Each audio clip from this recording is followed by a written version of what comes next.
Conjoined twins from Bhutan have arrived in Melbourne for separation surgery. Nima and Dawa Peldon are joined at the stomach. Doctors at the Royal Children's Hospital will assess if the twins are viable candidates for the complex operation. The rare conjoined Peldan sisters underwent scans in Bhutan, which suggest they likely share a liver and sternum. Doctors here also will run testing with advanced equipment as part of their own thorough assessment. Hopes are high for the surgery going well. Doctors say the procedure appears to be at the easier end of the spectrum. At the moment, we remain confident we should be able to achieve that in a single operation, and we should be able to achieve a good outcome for both twins. The Children First Foundation raised the funds to get the girls and their mother here. But the total cost of the surgery and recovery has been estimated at more than $300,000. The Foundation's chief executive says the girls are depending on this life-changing operation. Mum's really looking forward to the operation happening sooner rather than later. The hope is that one day the twins will soon be able to live independent, happy lives. Alice Leggett, QUT News. More than 200 classic cars and motorbikes have taken over the Champs-Élysées in Paris. It marked the 120th anniversary of the city's motor show. The vehicles spanned more than 100 years of history. Mostly French, the vintage cars and motorbikes attracted large crowds at the Place de la Concorde. One of the highlights, this Hertu vehicle from 1900. A 2017 Citroën motorcycle encased in chrome also was a crowd pleaser. This Renault fire engine from the 1920s was manned by a modern firefighter in vintage uniform. Mon plaisir, c'est de pouvoir partager avec les gens. What I enjoy is being able to share with people. I learned how this car worked all on my own. I repair my own cars myself, so what I like is being able to share my passion. Most vehicles belong to collectors, competing for a Best in Show prize voted by the public.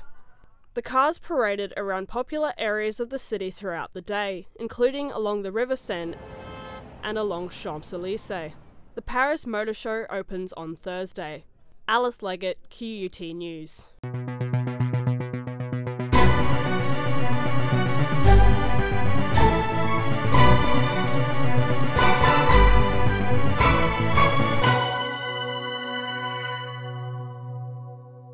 The Young Endeavour, a tall-mast sailing ship, has docked in Brisbane. 26 lucky trainees disembarked after the experience of their lives. The Young Endeavour has been sailing the high seas for 30 years, providing challenging voyages and incredible memories for adventurous young Australians. Think of new ways, made me get everyone's strengths and weaknesses together and build on that as well. 17-year-old Nicole says it wasn't all smooth sailing. Yeah, there were definitely some challenges. We got put in charge of the ship for 24 hours, so that was definitely a challenge. The crew's parents are all on board. It was an opportunity for her to do something outside of her comfort zone. Oh, it's wonderful having him back and hearing all his marvellous stories that he's had on the holidays. So, yeah, he's really loved every minute and I'm glad it's made him really happy. The ship's captain says this latest 11-day voyage was successful. A predominantly younger group, so I think 80% of the crew is under 18, but they performed extremely well. They gelled quite quickly once they got over their seasickness. Programs like Young Endeavour provide people with an opportunity most of us don't have access to. Many of the selected crew had never sailed before, but they still managed to get involved. 17-year-old Taylor recommends the trip. It's an amazing experience, go do it, yeah. The ship sets sail again in a few days with a new crew. The Young Endeavour is now taking entries in its 2019 ballot online. 1, 2, 3, Young Endeavour! Alice Leggett, QUT News.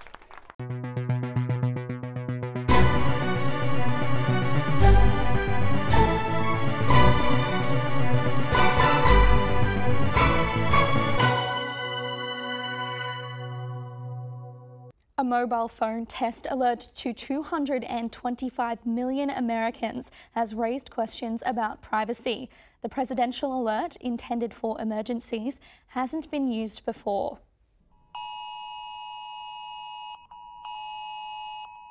The message read, This is a test of the National Wireless Emergency Alert System.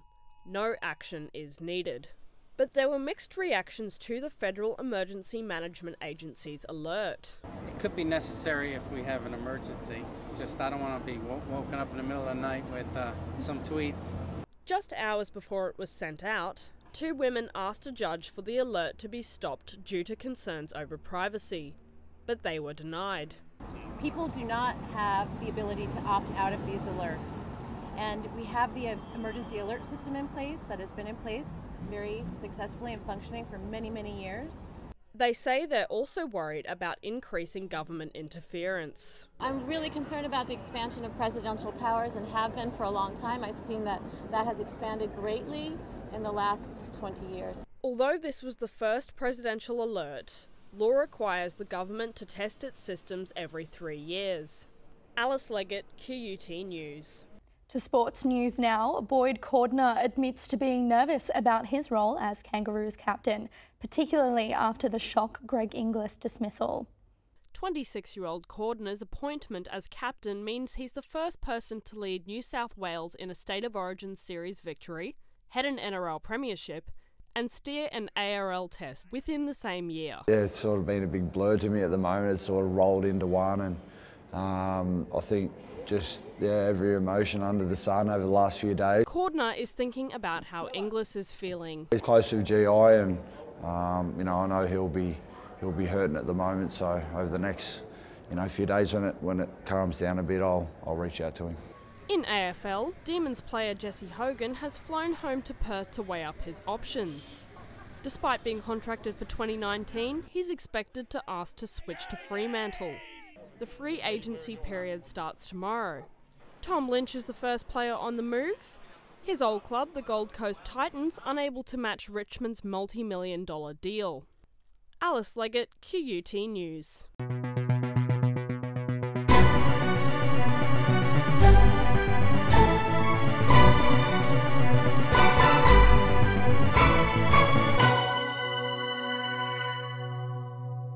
The RACQ has revealed shocking new statistics showing many of Queensland's most inexperienced drivers have been caught speeding. More than 200,000 learner and P-plater drivers have been fined in just a few years. It's a harsh reality. Many novice drivers are going too fast. The RACQ says speeding contributes to around 20% of deaths on Queensland roads. We'd urge anyone getting behind the wheel to just stick to the speed limit. Those speed limits are there for a reason. They're not there to make your life difficult or make you get to your appointment or something slower. They're there to keep you safe. Queensland's Peak Motoring Lobby Group says over the past 5 years, more than 212,000 inexperienced drivers have been issued speeding tickets. There are plenty of excuses and explanations for the problem. I think a lot of it just comes with the fact of how, for the majority of the time, it is so easy to get away with it. I feel like it can be seen as a thing of they are new to driving, and so they are sort of policed heavier. Despite plenty of publicity, the message still isn't getting through. I think everyone's very aware of what speeding does because we have campaign after campaign after campaign. For years and years we've had them coming out. I think people just need to get their minds in the right place. The risks P-plate and learner drivers are taking by going faster than the speed limit are certainly not paying off. The problem with speeding is that if an accident happens, if something goes wrong and there is a crash, it's unpredictable. So not only could you be putting yourself at risk if you are speeding, but you could put other people on the road at risk too. Alice Leggett, QUT News. That brings you up to date with QUT News. On behalf of the team, goodbye for now.